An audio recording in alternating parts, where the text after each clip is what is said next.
નમસ્કાર, ઝી 24 કલાકના digital platform પર હું છું મિથુન। મિત્રો, આપણા આહારમાં ઓઇલી ખોરાકનું પ્રમાણ દિન પ્રતિદિન વધી રહ્યું છે। ઓઇલી ખોરાક વધારે સ્વાદિષ્ટ હોય છે, પણ તેનાથી વજન વધવાની સમસ્યા પણ સર્જાય છે અને અસ્વસ્થતા પણ અનુભવાય છે। ઘણીવાર જરૂરિયાત કરતાં વધારે ઓઇલી ખોરાક ખાવાથી હૃદય રોગ, કોલેસ્ટ્રોલ, બ્લડ પ્રેશર જેવી સમસ્યાઓ પણ થતી હોય છે। આ બધી સમસ્યાઓથી બચવાના ઉપાયો પણ છે, જેમ કે હૂંફાળું પાણી।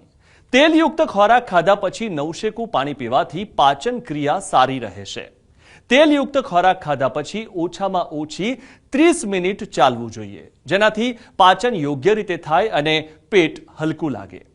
તેલી ખોરાક ખાધા પછી ડિટોક્સ ડ્રિંક જેમ કે લીંબુના રસ સાથે નવશેકું પાણી પીવું, જેનાથી શરીરની ચરબી ઓછી થાય અને રોગ પ્રતિકારક શક્તિ મજબૂત થાય। જો તમે વધુ પ્રમાણમાં ઓઇલી ખોરાક ખાઓ છો તો તમારે સવારના નાસ્તામાં ફળો અને બપોરના ભોજનમાં સલાડ અને લીલા શાકભાજીનું સેવન કરવું જોઈએ।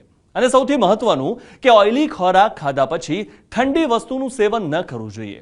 ઓઇલી ખોરાક ખાધા બાદ ઠંડી વસ્તુ, પાણી કે કોલ્ડ ડ્રિંક્સ પીવાથી લીવર પર ખરાબ અસર પડે છે અને ખોરાક પચવામાં ખૂબ જ મુશ્કેલી પડે છે। તો મિત્રો, હવે ઓઇલી ખોરાક ખાવાનું ઓછું કરો અને શરીરને સ્વસ્થ રાખો।